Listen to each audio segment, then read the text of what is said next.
This is they're definitely fully going to be in this. No, I don't think they will.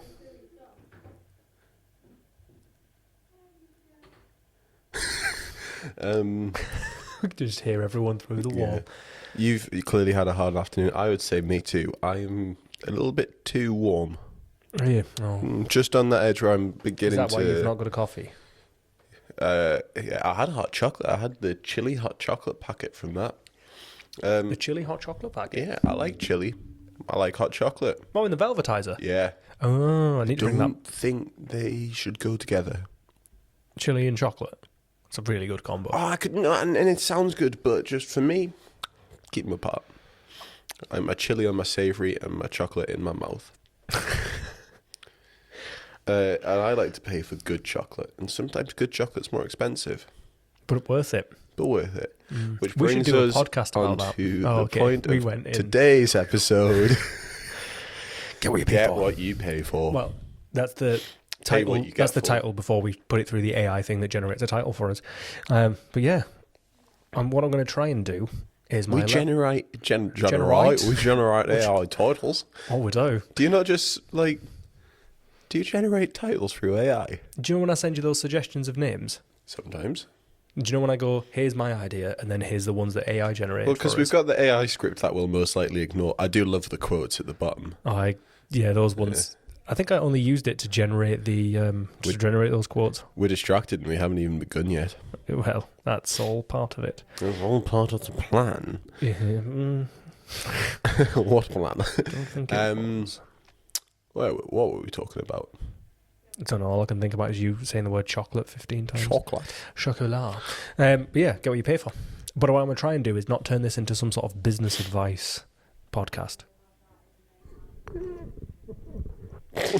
where I'm essentially preaching to people how to do their job, because I don't think it's my place. But if you take from this some information that might inform how you go about procuring work, fellow architects, Yeah. then maybe it's of use. Architects, clients, students, and the rest. Yeah. So, without further ado, I Let's am not do further. Phil Wanton-Smith, Director at PWS Architectural Design, and this is what I paid for. Theo. And you got what you paid for. Very little. 6'9". I got a lot, none of it of quality.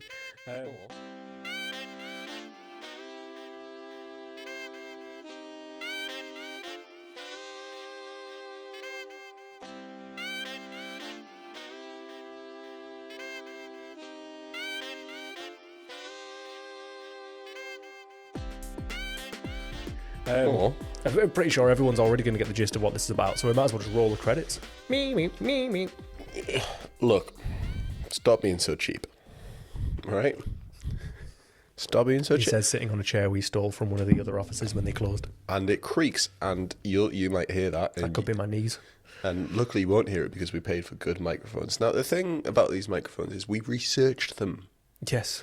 And we knew they would be worth the money. And they knew they were right for us. Yeah, and they knew we would do what we needed them to do, just like an architect can do for you if you research them. What a segue. What a terrible, terrible segue. And if you know your needs, you can find the right designer for you. And this is clearly advice for potential clients out there. For Mike, because he's our only listener. And for my mum, and for your mum. But for My mum might be, though. She does keep saying that if Dad goes first, she'll buy a plot of land next to the sea in Whitby and have me do her a house. My So- gran always says, design a bungalow for us. Sure thing. Isn't she? No, not right. not the dead one. Oh, She didn't say much at just all. with the Ouija board. She's poor at conversation. Get what you pay for. But yeah, no, I know you're going with this. Makes sense. Yeah, look, the whole point, and everyone knows it. Some people don't want to admit it, but if you pay for cheapness, you better hope you're paying a really broke student who actually just wants the money, because quite frankly, they might actually put the effort in. I'll pay you good money. Don't give me that. No, I'm not talking about that, but I just mean, like, for example, when you were starting up and you'd not charge a lot, because I didn't know how much to charge. Yeah, but Put that in a pin for the next. how much to charge, but you'd then give a long way, and that's kind of getting lucky with taking a punt on someone and hoping that they don't charge you much because they don't have the right to charge you that much yet. But then finding someone who kind of is more developed and more well known and has developed their own style, if you've researched them and kind of know about And you them, like their style. and you like them, you have to be willing to pay for their style. That is true. And strangely enough, because obviously we've had this now, especially recently, might as well put this down, where people have come to us and said, "Oh, we want you to do it." Yeah. And then they go, "No, we don't want that." Or We they, don't want that. or they get pleasantly surprised by the fee proposal. So that's always been a nice one. But you should always aim for the We should overcharge people more. no more. We should start. We should. But no, it's like starting tomorrow. Expensive inquiries people. coming in tomorrow. Thank you. Now the which will be the day before this comes out because we're leaving this one last minute. Oh, I'm going. I on wasn't holiday, sure how though. we were looking with this schedule as you would like to Saturday. Yeah, no, that's bad. Yeah. Anyway, yeah. Get what you pay for. Research into what you want before you jump into it. We find a lot of the time, especially places I've worked at previously, where we specialise in doing a lot of commercial things, and you get a residential client coming to you, one of two things happens. Either you're going to get put at the bottom of the pile because you're going to be a low fee to workload ratio, or you've come to us thinking that we can undertake a project of that scale, which typically they can, but it's not usually kind of worth it. But then on the opposite side of the scale, you then get the people who, and we've had it before, where I went out to do a consultation with someone, they said they'd had an extension done previously, and they paid they called them architect. I looked at the plans, they were not, like, when someone hasn't got their name on it, no logo, no contact details, nothing, and it says something. I think it was just a draftsman, and it was drawn by hand, and it wasn't they were very, very poor.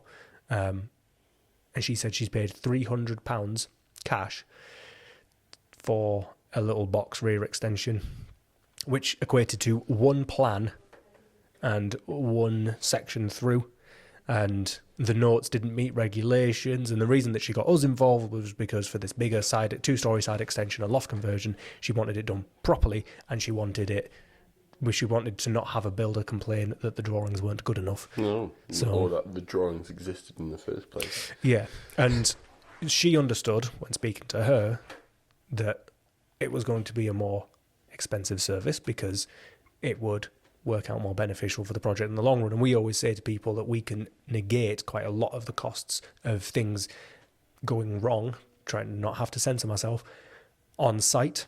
And that's the big thing with us, particularly, is we do a lot of that coordination, steel, M&E, electrical, even though I just said that in M&E. A lot of these things, floor finishes, we do a lot of that thinking whilst it's on paper before it hits site. That way you're not hitting site delays, you're not hitting expensive question marks. So, prime example I've seen before where a builder friend of ours has called to say, Phil, I need your help. This other architect's drawings, blah, blah, blah. And we've gone to site and there's a steel that's at like 1.5 metres off the ground and it's meant to be holding up a doorway. So there's a lot of things like that. If you can cover those up front, then you save, what could be a couple of grand's worth of mistake on site can be covered in less than a couple of grand's worth of good designing and good drawing. Mm-hmm. So that's usually how we phrase it when we speak with clients. Yeah. When we go to consultations, be it us two or be it other members of our team. That's one thing that we use to justify. The other thing as well, of course, is that we've got it's the expertise. Yes, I know I've kind of covered that in the last one where I've said we've got the ability to put this together, but it's kind of showing that first thing, and that's we're not what people making stuff up. That's what people should be looking for. Yeah. It's not that we're not making stuff up as well. It's that we actually know that it's going to work. Yeah, and you're not going to get into that awkward One thing situation. I find interesting is overcompensating on your wall depths, because when you inevitably find out you haven't made it big enough, you don't suddenly lose meters off your house. Yeah, and that's 300 to lose. And again, that's what we have up front. First thing we do, we start drawing up a concept. We know pretty soon, right, this is how we're going to build it, this is how deep it'll be, and because of this is how we're going to build it, we know how the structure is going to work. If we're putting a big opening, are we going to need this, that, the other? That comes down to, I suppose, doing your research before you even put your pen to paper as and well. experience. Yeah. And for a lot of mine was hands-on experience. I spent a lot of time on sites early doors on admittedly much larger commercial projects, but they were domestic construction methods. 96-bed care home, single story. It's basically a gigantic bungalow. It's built in the same way that we would build an extension, pretty much, with some various tweaks. But obviously, one of the things that I suppose we do a lot of, well, we're putting our money where our mouth is that Apple, where my phone's gone, Apple. We use Apple everything, and I know that people are probably going to be like, just an Apple fanboy. Admittedly, tosses. I am an Apple fanboy, You are. but You are. we've got a Mac sat there that still works. Hannah uses it for admin, and I bought that when I was, oh God, how old was I? Oh man, 2009, so I'd have been 16. 2009. That still works. You can run CAD on that. Yeah. You can't run. I wouldn't try and run SketchUp; it might catch fire. Yeah, But you can run CAD. Hannah does some admin tasks from that. It still works to this day. impressive. Yeah, the OS doesn't update. No, it's Well, that's the only problem with Mac, I suppose, is that it's certain because a lot of Apple devices are designed become for obsolete. obsolescence. Yeah. so are all. Oh, things well, now. Microsoft, you just put a new chip in it. You can't customize your Apple stuff. You can. obviously. You pull out pieces. You can't on the new ones, admittedly. Yeah, Yours, exactly. you've screwed. That you're fine. Yeah. That one you can. Yeah, but that's because it has window pieces in it. that doesn't. It's got an Intel chip, hasn't it? It's not a Windows piece. Ah, it's all Windows. Anyway, It's all Windows to me. no, it's yeah.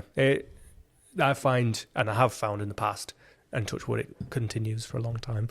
All of my Apple products are bomb-proof. You know, this has been the workhorse. This is what I started the business on in 2018, and it's now 2025, and I still use it to this day. I take it home.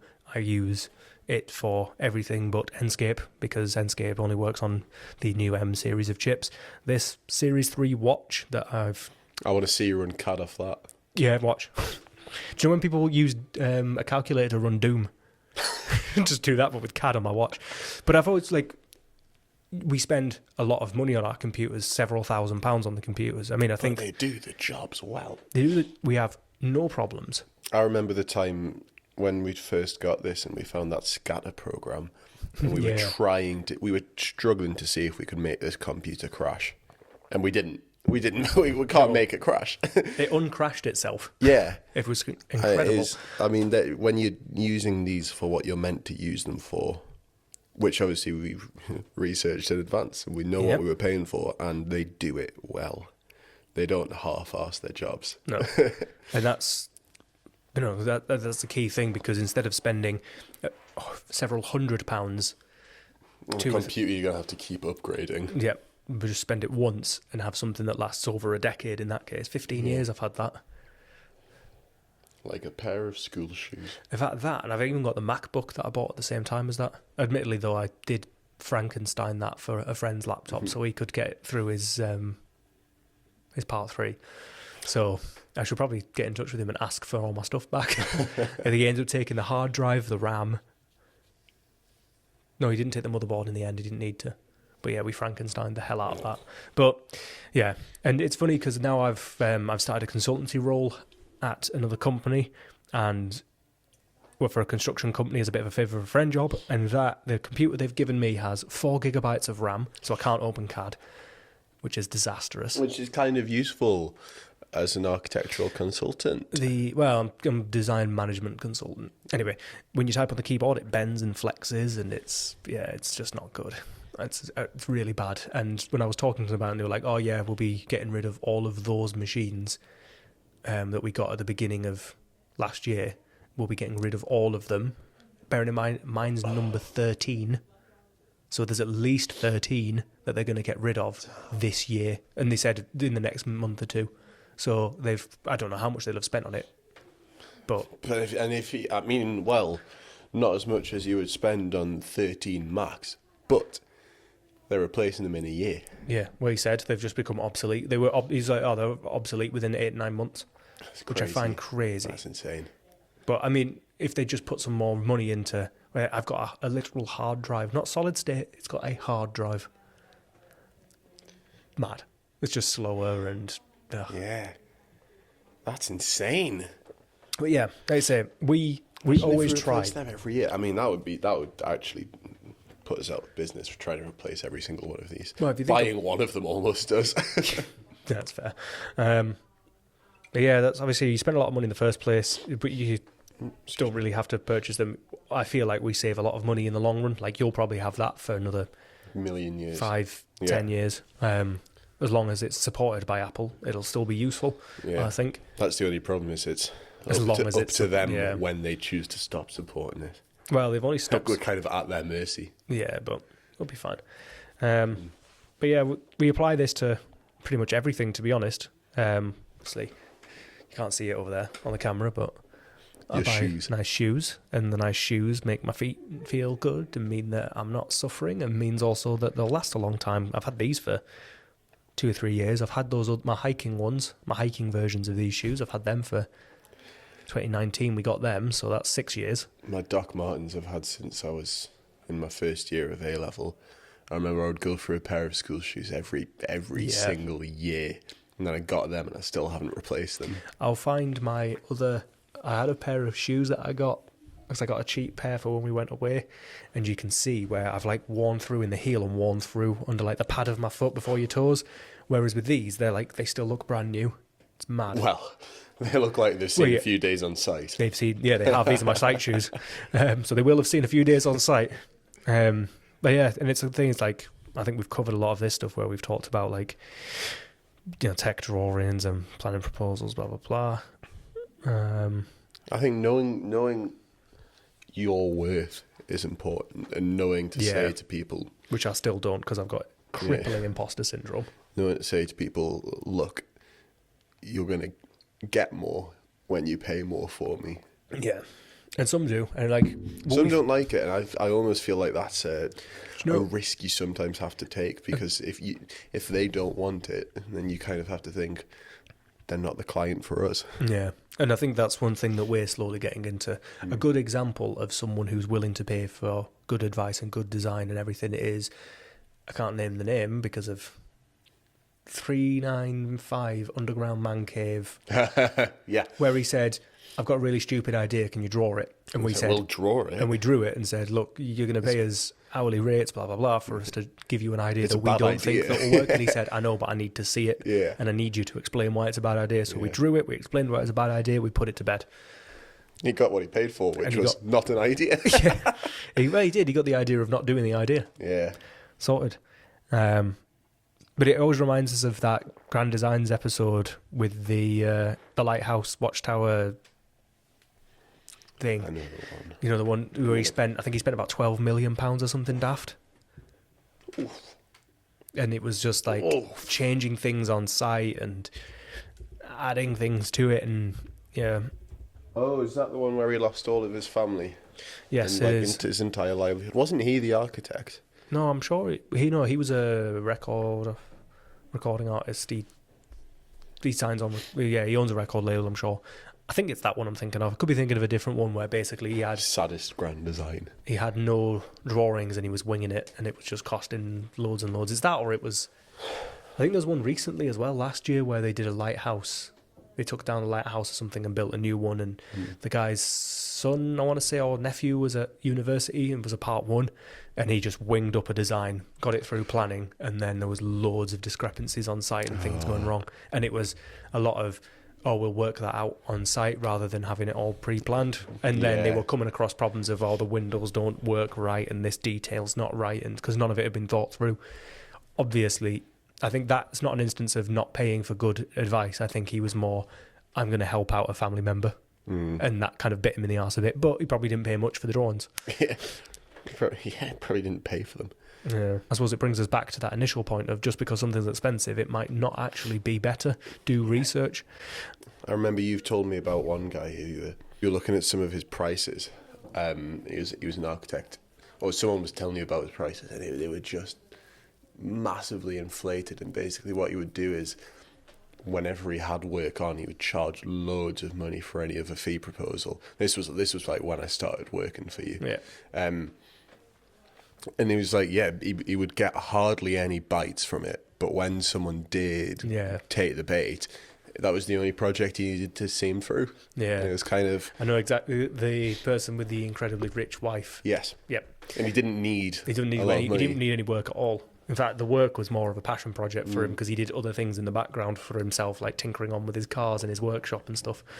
And that's, yeah, I suppose it is. It's like you say, it's doing that research. And I could see why someone would look specifically for him because he does what he does incredibly well. And if that's what you're looking for, that's probably who you want. And I think this is probably more accurate to something like a house rather than a commercial project. He says, knowing full well that a client of ours is paying not an extortionate amount of money. We're not ripping him off, and he knows that. He's got prices from other people, but we're not dirt cheap. We're not super expensive, but he knows from working with us. He's worked to us before. Yeah, we've done other jobs for him. Well, that's it. We did one other job for him, and he was like, "I don't want to go anywhere else, but I also want to make sure I'm not getting ripped off." And that was where we landed with that. And so how we've ended up with quite a big job. But and that's kind of where the balance comes from, because I mean, there's some clients who want to be dirt cheap and you kind of think, oh, you've come to the wrong person. And there's some people who maybe have actually just been stung before and they could even be not self-conscious, but conscious of that. And that's one thing that we do, though. When someone gets in touch and says, look, I'm just looking for a garage conversion, a box on the back of the house, something like that, that's not actually something we know we're going to be value for money for, we can send them in the right direction. Yeah, we can say, look, we're going to charge you a lot for something that might actually take us half an hour, but it isn't going to be worth your money. Whereas you can get someone, if you know you want this square drawn up, go to a draftsman and ask for those crappy drawings, because they'll do exactly what you want to the bare minimum standard. But it's enough you're for not you going to pay get for it. And a lot of the time as well, like we've had a few jobs where, for example, the one round the corner that we're going to in a couple of weeks, which is just a survey and a draw up. Yeah. Where I've said, well, okay, you can, like, Theo's just going to do it and deal with it, because it's not worth me bringing it in through this business where we've got the overheads. He can do it in his weekend or evening or something, just to, earn himself a little bit extra and keep himself happy. So I think at the end of the day, it comes down to what you're looking for. But you actually want, knowing what you want. Yeah. I mean, it can be hard going into something that you know nothing about. Well, and that's one thing we do now. When someone gets in touch, we send out a set of, here is an example of the types of drawings and the type of visual and the type of service you can expect to find. Is this actually what you want? Yeah, exactly that. Because as well, if it's not what they want and we get halfway through the job and they realise that, then it kind of can just turn a bit, not necessarily nasty, but not good for anyone, because we don't want to be on a job where they're asking for the cheapest of everything. Yeah. They don't want to be on a job where they're getting charged through the nose for something that they don't need to. Yeah, or they think they don't need to. Yeah. It's amusing the amount of times we've had someone say, I don't think I need visuals, or I don't think I need that. And then they go, oh, but what would it actually look like in real life? And we go, oh, well, we can do you a visual. For our hourly rate. Because that kind of puts you in at one of those, I don't want to say it, but boutique services, which I think is more deeply personal toward the person who you're dealing with, and is deeply sort of in with a lot of those finer details, and it suggests a finish or a quality or a standard or a service that people are looking for, and obviously that's going to be more expensive.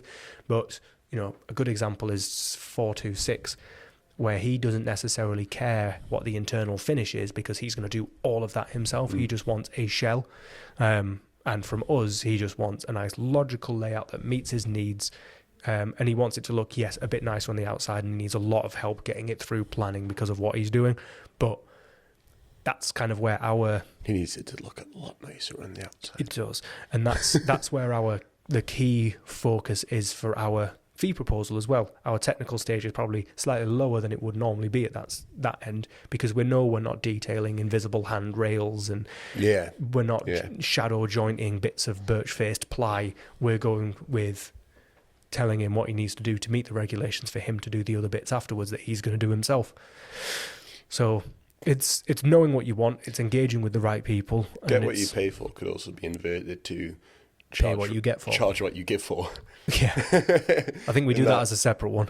Yeah, I feel like I could go on a lot of rambles about that one. I feel like they sort of go hand in hand, and also this would be a very short one.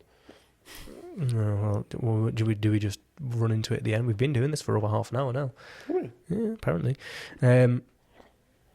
But yeah, I mean, we're probably more, like you say, with 426, we're more versed in that high quality, in those detailing, in making sort of everything completely unique, not just shells, not just boxes with doors and windows and a roof on it.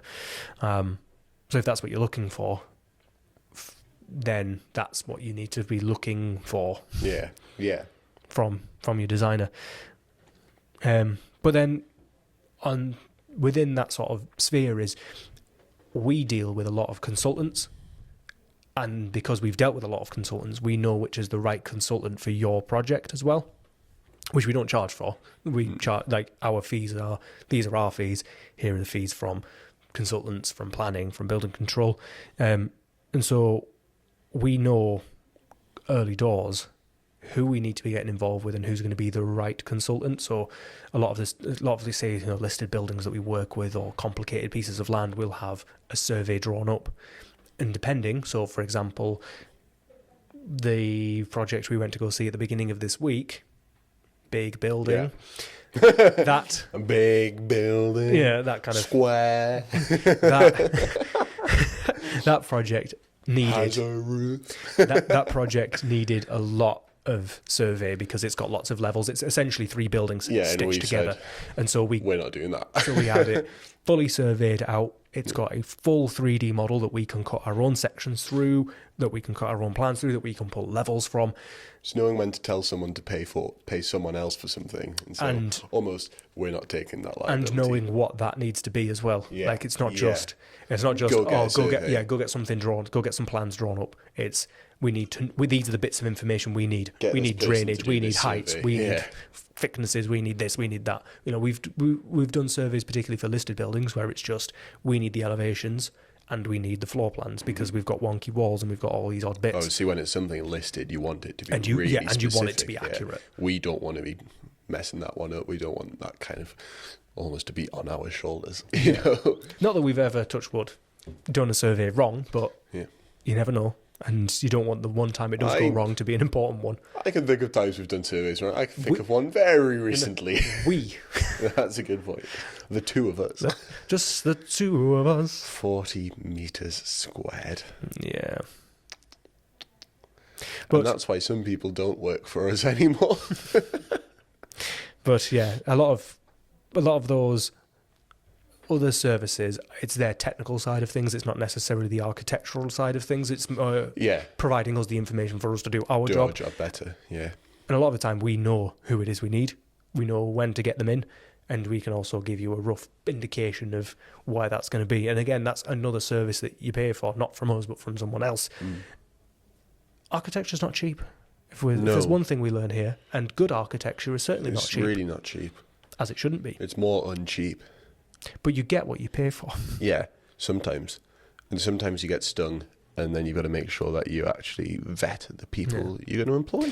And that can go into actually a business kind of level as well of making sure you're paying for the right person when you employ them. Which is very hard. It's very hard. As it turns out. Yeah. You got to do about a year of research as they work for you or don't. Yeah. And it's funny because we've hired people at quite a few different levels now. I know where this is going. I know you know where it's going. And it's funny that some of the ones who have got the highest degree can be the least capable. And the most difficult to teach. I wonder if it's because I came in, and you said this a million times, when I first joined, I was a blank slate. You did not know how to open a computer. I was still in school. Exactly. I'd never seen a building before. I kind of went to Phil, can I have a job? And he went, all right. He went, do you want me to pay you? And I went, for what? That's a story for another day.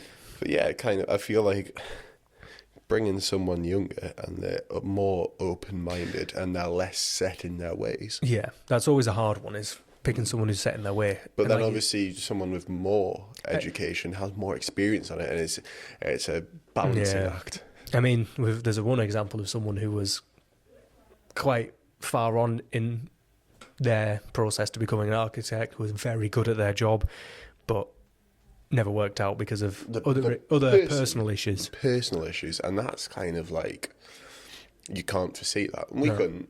No, and you can't foresee it with when you go to meet with your architect, really personal circumstance. Yeah. But you should be able to upfront know what you're getting yourself into in terms of their process and their, even the size of their practice. I wouldn't expect to be working on something that I'm doing the consultancy role with here, 20, 30 million pound project. If they came and met with us and saw it's a team of 6, we'd be like, no, we and actually they can't walk get around, this done. and sometimes they walk around the office in just their socks and well, not just their socks. They take their shoes off and walk around the office in I've their got socks. slippers on. You know what I mean. And slipper socks. Sophia and I wear just our socks sometimes, but yeah. I would never go barefoot. I don't think I would ever go just socks because of the rainy incident. I've done barefoot. Have you? Yeah. Your foot's probably covered in sick and bacteria. That's fine. It is anyway. And this brings us to the end Of the podcast, of our friendship. of our life together. But yeah, I think initially pay what you get for when it comes to looking for new recruits, and I think understanding the value of different people and of where they're at, I suppose. Yeah. But as we've said, there's always that kind of hidden aspect that unfortunately you can't predict, and that can go back to, as a client, you don't necessarily know that the architect will get it through, even if they've got good reviews. Anything could happen. Every project's different. Correct. And there's an amount you've got to take it as a general consensus. There's an amount of faith that always has to go into that sort of thing when you're paying a lot of money for any sort of thing. But similarly as well, familiarise yourself with the terms of contract. If someone sends over a contract and it's got A gazillion pages with the fees and with all of their kind of how to terminate or what to do if there's an issue. Set aside an evening. Read it. Yeah. Read it. I mean, we've often sat down with clients and gone through what all the terms mean and to just explain any questions that they've got before they sign on, which is fine. Yeah. But you probably find It's someone like that. Classic, if you have any questions, please hesitate to ask. Please don't hesitate to ask. But you find with stuff like that, at least someone's got a good grasp of all of the ins and outs of the process. If there's no terms of conditions or all of this sort of other stuff, it's going to be pretty hard to chase them down. I think knowing what you don't know and knowing and being able to ask and having someone who can answer is really important. Being able to say, look, I don't know what the crack is here. And paying for someone to actually say, do their job and fill in those Yeah. blanks. I like the ones That's who come really to us with we've got quite an open-ended budget and we want I you don't to know do what to your do in thing. that situation. Is it? It's when it's we've got an open-ended budget, but we don't want you to do your thing, and I'm like, interesting. And someone comes to you with, Okay. we want you to do your thing. We've got quite an open-ended budget, but this is what we need to meet, like in terms of the schedule of accommodation, or these are the features that we like and stuff. That's great. Those are always really interesting because they're can have actually fun with looking it. to pay for creativity. They're looking to pay for you to do your job, which obviously is Out of the box. which is what we do best. I'm sick of boxes. We're not doing that many boxes. Stop. Get over yourself. I'm just not. You know what it is? I think I'm sick of fixing other people's boxes. Yeah, well, wait till you're here full time and I can actually rely on you to see a project from start to finish. I'm the quickest person here. Fastest hand in the West, mate. Aside from me. I've realised, you know how we have our mouse Meese. on fast? Yeah. That really throws a lot of people off. And in the past few days, I've seen a few people in work and out of work use my trackpad and go, what the heck? When they just like touch it and it goes to the other side of the screen, they're like, why is it so fast? Like, Do you know how fast I think? 15 monster energies a day is why. Do you know what's going on in here? It's like, you imagine a bowl of ramen, but the noodles are thoughts and the broth is thoughts. And we're throwing it everywhere. And all of the things that are in it are also thoughts. That's yeah. what's going on here. And the ball is a thought. And the bowl is one big thought containing the thoughts. And the table that it's on is more thoughts. Yeah. And the atoms that The it's atoms made are of. thoughts. Yeah. And the thoughts. So I need to They're move. not thoughts, they're I've empty. got to go fast. Yeah. To paraphrase Go fast. To paraphrase a great blue hedgehog. Gotta go fast. But I always think as well, especially like just to bring it back before we close out. Bring it back. Bring it back to me. Yep. So I got completely through me. I just watched as your brain just turned to fog. Because my head went elsewhere suddenly. Yeah. Anyway, Sing it back. to bring it back. Sing it back. if you're going to spend a lot of time in a space and a lot of time enjoying a space, whether it be internally, externally, whether it even just be a nice little handrail detail, if you're going to enjoy these things, it's worth the money to pay for it to be done right. And then we got some really funny ChatGPT generated text Are we going to put images. them up? Have you got them on there? By Chad Smith. I can get them on there. I like it. Or should I just read them in my... No, wait. Should I read them in my presentation voice?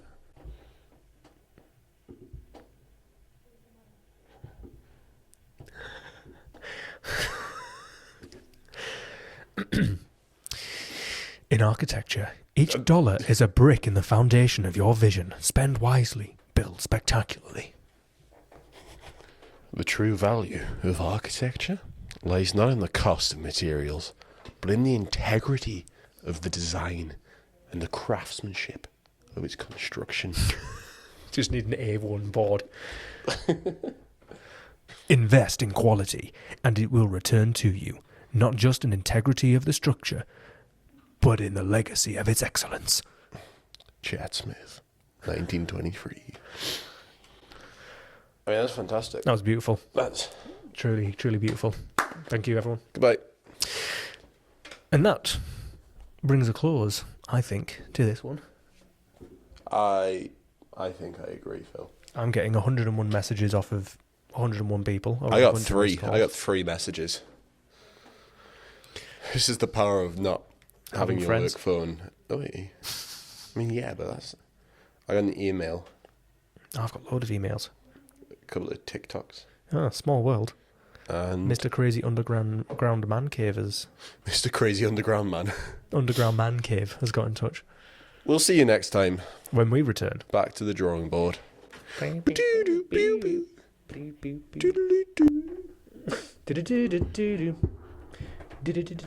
Archie Busters.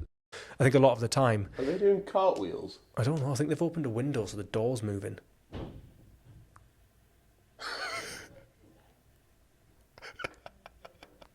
It's like a T-Rex is walking around.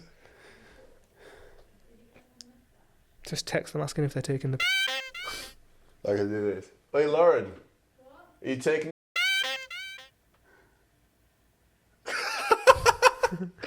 What's all the commotion? She's ignoring us. Yeah. If I don't listen to them, if I don't respond, they can't hear me. If they can't see me, I'm not here. But yeah, not getting ripped off.